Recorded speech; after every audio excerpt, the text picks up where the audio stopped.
घनसावंगी तालुक्यात जिओ नेटवर्क वारंवार खंडित, ग्राहकांमध्ये तीव्र नाराजी।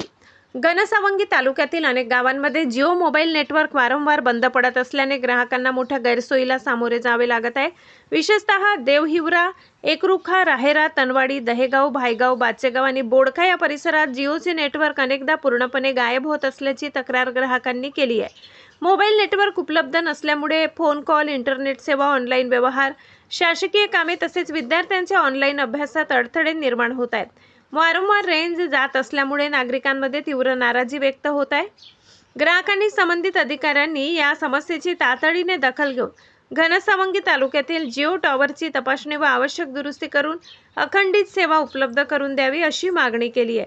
माधव न्यूज महाराष्ट्र, संपादक सुरेश पोटे। इतकंच। अशा आणखी महत्त्वाच्या बातम्या पाहण्यासाठी आमच्या सोबत जोडलेले रहा। आमचा व्हिडिओ लाईक, शेअर आणि चॅनल सबस्क्राइब करायला विसरू नका। धन्यवाद।